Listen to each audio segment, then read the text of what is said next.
lokasi-lokasi yang akan terlibat pada fasa akhir zaman. Ketika Imam Al-Mahdi dibai'ah, sebelum dibai'ah dia akan berlaku beberapa peristiwa yang menyebabkan hiya harbun wa harbun. Kamu akan melalui peristiwa banyaknya perang non-stop.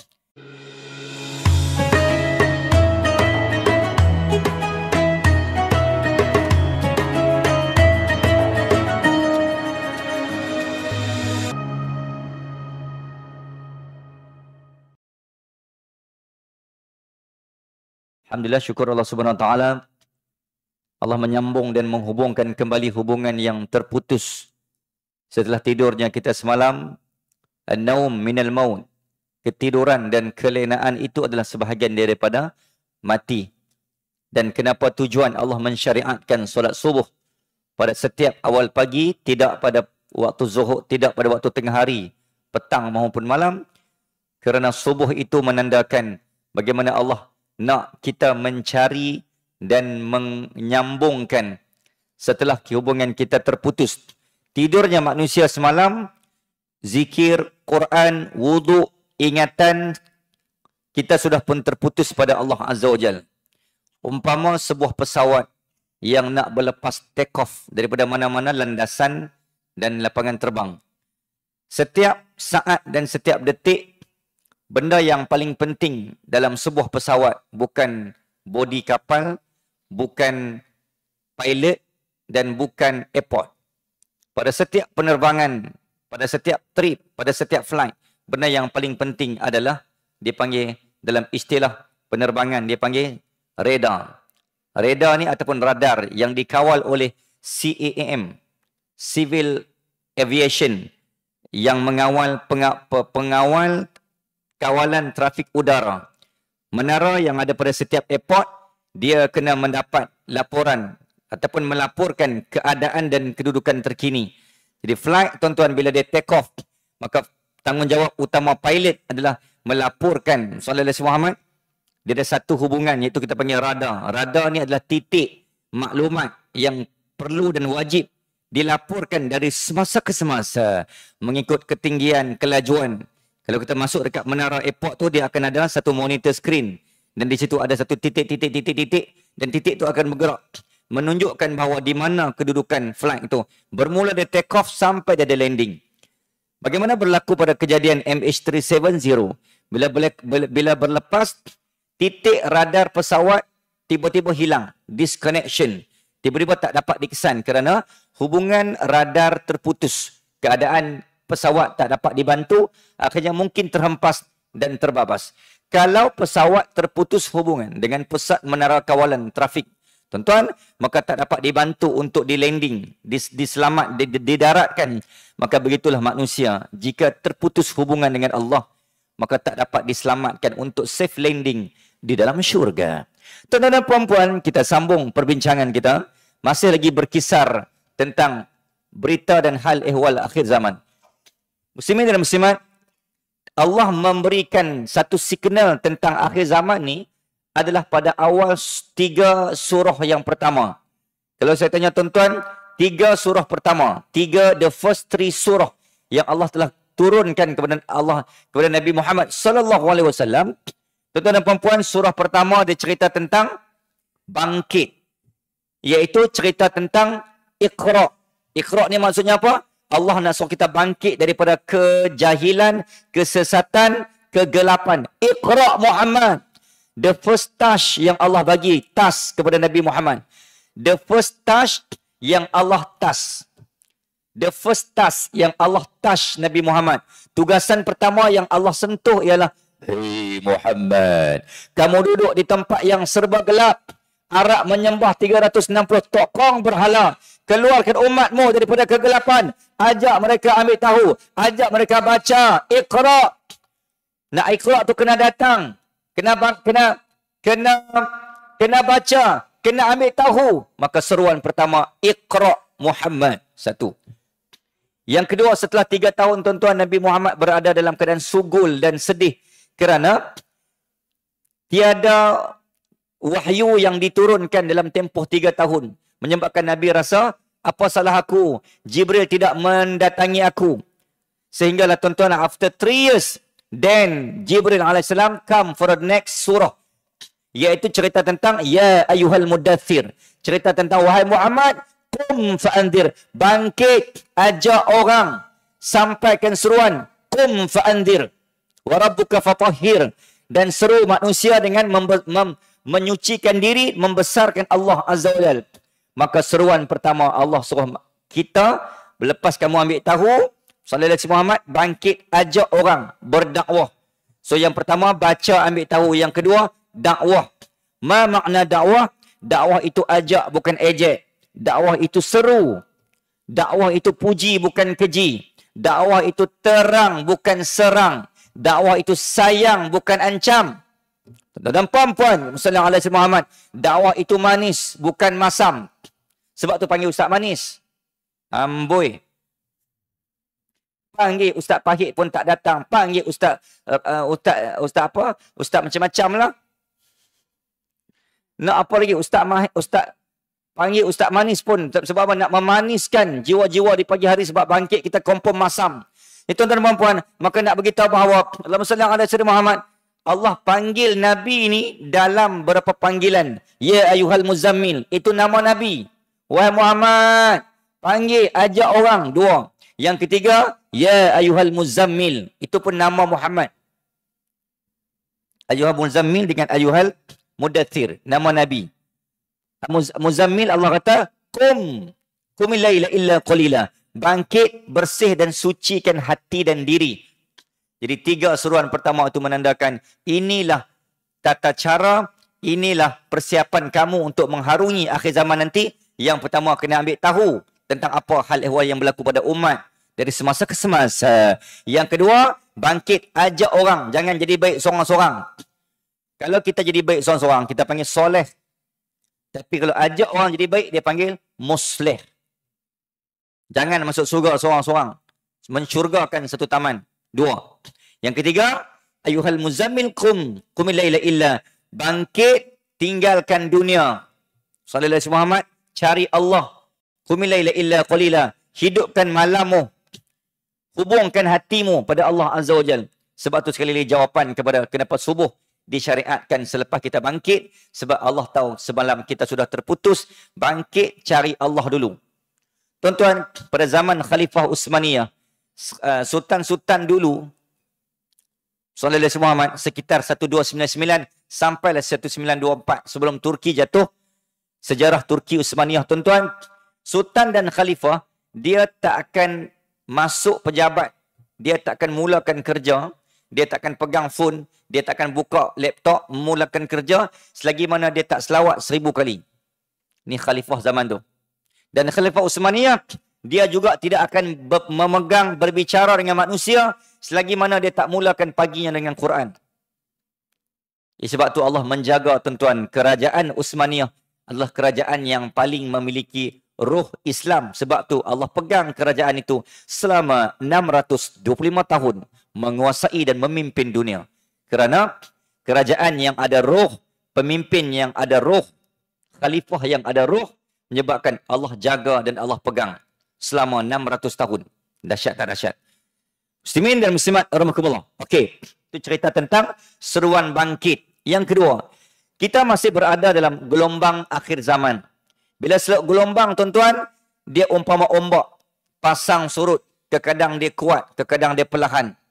Kadang dia membadai, kadang dia menghempas. So, akhir zaman ni adalah kita berada di tengah lautan yang ombak dia tak menentu. Atas, bawah, kiri, kanan.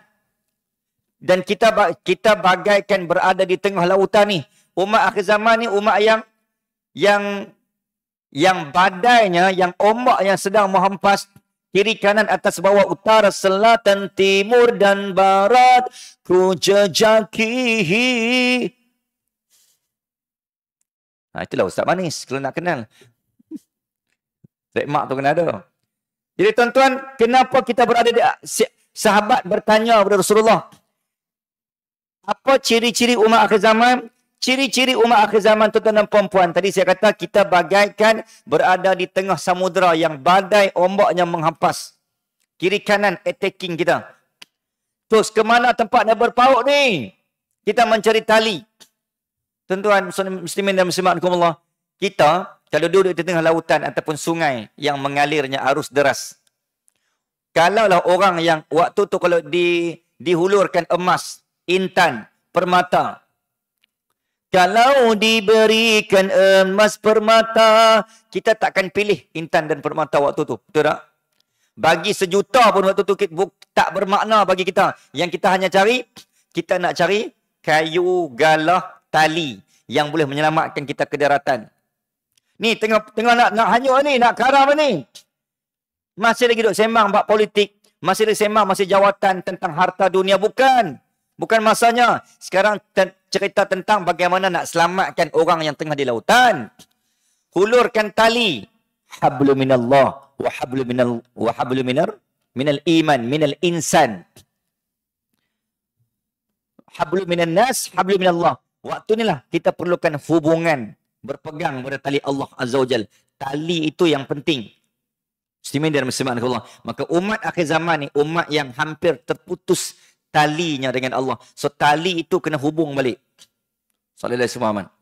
Muslimin dan muslimat Allah, maka subuh ini umpama kita menyambung kembali tali yang hampir putus. Bila Nabi ditanya bagaimana cerita tentang hal ehwal akhir zaman ni, akhir zaman tadi saya kata digambarkan seperti ombak badai yang sedang menghempas sebuah bahtera yang berada di tengah samudera. So nak buat apa? Kita perlukan tali untuk berpaut.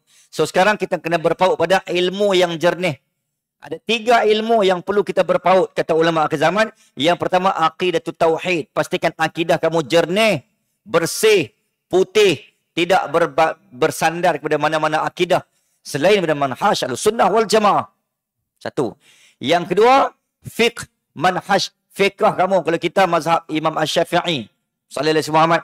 Kalau akidah kita manhaj Maturidiyah. Akidah manhaj al-sunnah wal jamaah.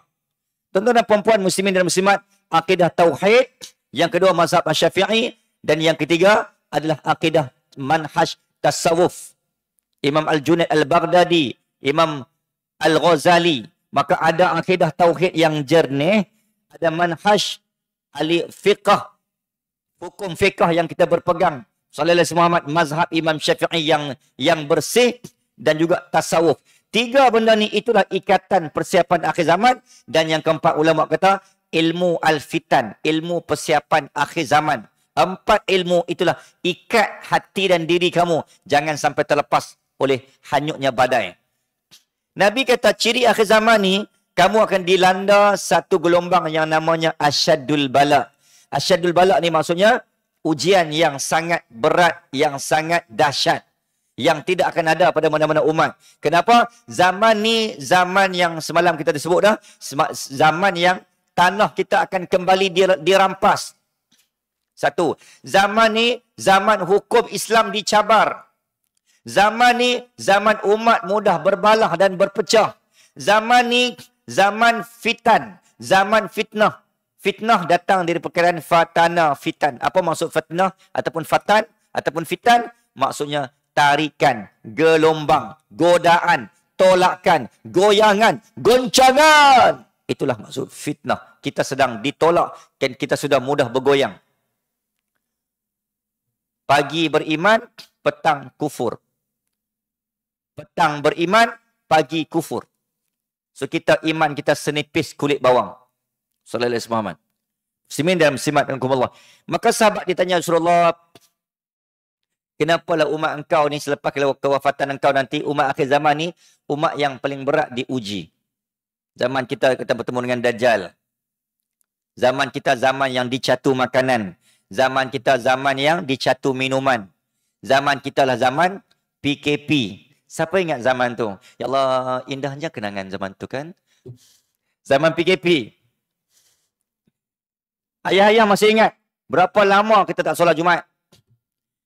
Masihkah kau ingat berapa hari kita tak boleh solat Jumaat? Masihkah kau ingat kita sembahyang tidak rapat-rapat? Waktu tu tuan-tuan muslimin dan muslimat, berapa orang yang pernah menangis? Rindukan kapet masjid. Rindunya nak cium, nak bau kapet masjid.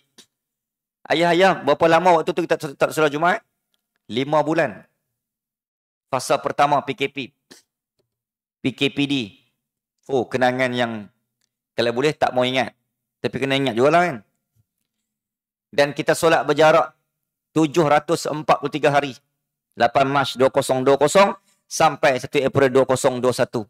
743 hari solat berjarak. Ketika MKN mengumumkan solat dah boleh kembali seperti biasa. Stauf wa tadilu sufufakum. Sallallahu alaihi Muhammad, ada pak cik tu bila orang suruh rapatkan saf, kan setahun lebih tuan-tuan, hampir 2 tahun semayang berjarak, tiba-tiba bila orang suruh luruskan saf, dia panik. Nak buat macam ni, dia tak reti nak rapatkan saf. Hampir 2 tahun solat berjarak, tiba-tiba nak kena rapatkan saf. Waktu tu kan, ingat zaman tu. Zaman tu benda yang paling dekat dengan kita adalah satu mas. Yang kedua, scan. Nak pergi mana pun scan. Tulis nama. 37, 36. 37, makcik, panas, balik. Jangan masuk sebab suhu panas. Suhu 37. Kan? Zaman tulis nama, zaman scan, zaman sanitizer. Itu zaman kita. Tak pernah berlaku, tak pernah kita terbayang dan tak pernah ada dalam pemikiran. Rupanya zaman kita akan jumpa. Itu belum zaman fitnah Dajjal lagi. Zaman PKP ni sebenarnya kita boleh sebut sebagai zaman pra-Dajjal. Dicatu makanan. Ada duit, tak boleh bershopping. Ada kenderaan, tak boleh nak berentas. Ada flight, tak boleh fly. Ada hotel, tak boleh check in. Ada restoran, tak boleh dine in. Oh ya Allah, tak bermakna hidup ini. Itulah pra-Dajjal. Maka sahabat bertanya Allahumma salli ala Muhammad, ya Rasulullah, kenapa umat engkau ni paling berat ujian akhir zaman? Apa jawab Nabi? Jawab Nabi, kerana ketika Nabi sebelum wafat, Nabi dah minta pada Allah. Antara syafaat baginda Rasulullah SAW adalah Nabi minta, ya Allah, engkau tolong berikan satu keistimewaan kepada umatku agar diringankan di mahsyar. Tuan-tuan, maka disitulah berlakunya satu deal, satu kita kata rundingan antara malaikat Allah dengan Nabi Muhammad. Istimewanya umat Muhammad ni tuan-tuan, kita adalah umat yang mati paling lambat, dalam kubur paling singkat, bangkit dari barzakh paling cepat, duduk di mahsyar paling singkat, masuk syurga paling cepat, duduk dalam syurga paling ramai. Itu kita. Kenapa kita paling berat ujian? Sebab tuan-tuan dan puan-puan, Nabi minta pada Allah Azza wa Jal nak dipercepatkan proses dalam syurga. Akhirnya Allah kata, kalau nak ringan di mahsyar, nak ringan di akhirat, maka umat engkau akan kena melalui satu ujian yang paling berat di dunia. Kalau saya tanya tuan-tuan, tuan-tuan nak ringan di dunia, berat di mahsyar, atau berat di dunia, ringan di mahsyar? Pilih. Sejawapannya, confirm kita nak ringan di mahsyar, kita nak ringan di akhirat. Jadi nak ringan di akhirat, tidak mau atau tak mau tuan-tuan, we have no choice. Maka kita kena melalui ujian yang paling berat di dunia. Kerana yang penting aku ringan di mahsyar dan di akhirat. Apa makna kita ringan di tidak ada ujian di dunia, sedangkan kitalah yang paling lama, paling berat siksaan tanggungan di mahsyar? Sebab tu jawapan kenapa umat Muhammad umat yang paling berat ujian dan tanggungan. Muslimin, muslimat yang dirahmati Allah sekalian. Okey, kita nak sambung. Semalam saya kongsikan tuan-tuan lokasi-lokasi yang akan terlibat pada fasa akhir zaman. Ketika Imam Al-Mahdi dibai'ah, sebelum dibai'ah dia akan berlaku beberapa peristiwa yang menyebabkan semalam Nabi sebut, bukan semalam Nabi sebut, semalam saya sebut hadis yang Nabi bacakan, hiya harubun wa harbun. Kamu akan melalui peristiwa banyaknya perang non-stop. 3 fitnah yang akan berlaku di akhir zaman. Yang pertama, fitnah ahlas. Fitnah ahlas ni, fitnah yang dia datang non-stop. Sekejap harga barang naik, sekejap harga minyak, sekejap harga telur. Telur pun nak naik. So, siapa yang ada telur, tolong jaga telur elok-elok. Sebelum dia naik. Tuan-tuan dan puan-puan. Lepas tu apa lagi? Sallallahu alaihi Muhammad, harga rumah, harga kahwin, harga mas kahwin, harga hantaran. Tuan-tuan dan puan-puan muslimin dan muslimat, kita akan melalui satu ujian yang non-stop. Habis isu kalimah Allah. Lepas ni apa pula yang nak diserang? Apa pula nak berlaku ni? Non-stop. Ada je. Itulah fitnah ahlas. Perang dah habis. Tuan-tuan, sebut tentang perang ni. Kita duk fokus pada Palestin. Sebenarnya, ada banyak negeri Islam, negara Islam yang sedang diserang. Yang sedang dizalimi, yang sedang dipijak, diinjak. Selain daripada Palestin, tuan-tuan, negara apa lagi yang sedang dibantai tanpa belas? Yang pertamanya Kashmir. Saya sampai 2017, tuan-tuan. Palestin, umat semalam kita sebut orang-orang agama Yahud. Dia panggil apa? Macam Kristian dia ada padri. Rohib Yahudi, tuan-tuan, kita kata pengamal dan pengkaji agama Yahudi. Mereka percaya bahawa negara yang majoriti ataupun yang memang semua Islam, memang akhir zaman ni mereka akan bangkit sebab mereka ada roh jihad. Mereka ada roh tidak takut mati. Mana-mana negara yang ada roh jihad, mana-mana pasukan batalion tentera yang ada roh jihad yang tinggi, memang takkan boleh dikalahkan seperti Al-Qassam. Okey. So, mereka nak buat apa? Nak menjatuhkan Islam, mesti pudarkan agama dia. Nak menjatuhkan Islam, mesti palsukan cerita dan sejarahnya, padam. Nak jatuhkan Islam, mesti lemahkan pegangan agama dia. Mesti tukar budaya dia. Mesti hilangkan identitinya. Ini adalah peranan-peranan Yahud, peranan penjajah. Nak meluntur dan melemahkan, kita kata, pegangan sesebuah agama, maka runtuhlah tamadun bangsa. Jadi apa mereka buat, tuan-tuan? Allahumma salli ala sayyidina Muhammad. Maka mereka pergi cari attacking mana-mana negara yang sangat berpegang kepada Islam. Satu-satunya negara yang tak boleh dikalah dan tak boleh dilemahkan, tuan-tuan, adalah Palestin. Palestin adalah sebuah negara yang paling merdeka. Kalau tanya saya, apa maksud merdeka? Merdeka ni adalah tetap teguh pada pendirian, tidak mudah menjual maruah tanah dan wilayah. Itulah maksud merdeka. Tuan-tuan, antara kita dengan Palestin, kita sudah terjajah pemikiran, terjajah sistem pendidikan, ekonomi, sosial, politik. Semua berkiblatkan barat. Tapi Palestin, satu-satunya negara di dunia yang tak boleh dijajah pemikiran, wilayah, tanah. Biarpun kalian memberikan peluru berpandu sehebat mana pun, takkan kami tinggalkan. Dipancung leher, diputuskan tangan kami. Kami tetap tidak akan berganjak daripada tanah kami. Kami akan mempertahankan Aqsa sampai syahid. Mereka menjaga masjid sampai syahid. Kita syahid dulu, tak sampai masjid. Macam semalam lah kan. Contoh kata-kata AJK Masjid. Anak muda AJK Masjid. Hari-hari datang masjid. Tiba-tiba kahwin. Tak kisahlah kahwin baru ke kahwin lagi ke. Kahwin, punya kahwin. Kahwin pula dengan anak kedai Tom Yam. Tengah ikatkan pelekat nak pergi masjid. Bini tanya, Abang nak pergi mana, Abang? Bini tu pun nikah dengan anak kedai Tom Yam. Laki kata apa? Abang nak pergi masjid lah. Abang kan JK Masjid. Bini kata apa? Be, sobat be, relax be. Jangan. Sajalah nyanyi si kan. Nak muka nak lena semua ni. Tuan-tuan, kalau AJK Masjid, kita kata dah kalah dengan pujukan isteri, macam mana nak berjuang? Di Gaza, di Palestin ni, bini pun dah fail dengan isteri. Godaan isteri pun dah fail. Belum godaan Dajjal lagi. Muslimin dan muslimat, sallallahu alaihi Muhammad. Okey. Jadi kembali kepada perbincangan kita tadi, tuan-tuan. Negara Kashmir, Bangladesh, Rohingya, etnik Uyghur Cina. Ini semua negara-negara yang sedang di-attacking. Sebab mereka nak menjatuhkan, menghilangkan identiti hubul watan. Muslimin dan muslimat, anak-anak Palestin Gaza, tuan-tuan, ada yang ditangkap dan ada yang ayahnya ditangkap sebagai cagaran. Ni, dia letak senapang M16 dekat kepala ayah.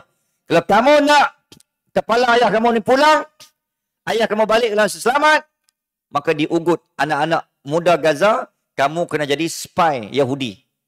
Pergi cari kat mana titik laluan masuk ke terowong bawah tanah Al-Qassam. Anak-anak muda Gaza diberikan tawaran ribuan ringgit shekel. Shekel ni mata wang Palestin. Kalau nak ayah kamu balik, kamu kena jadi spy kami kat mana. Pergi cari maklumat macam mana nak boleh sampai kepada titik boleh masuk ke terowong-terowong bawah tanah pejuang Al-Qassam. Apa jawab anak muda? Macam tadilah saya kata, kalau diberikan emas terpermata, kalau diberikan seluruh isi dunia, takkan kami gadai maruah agama.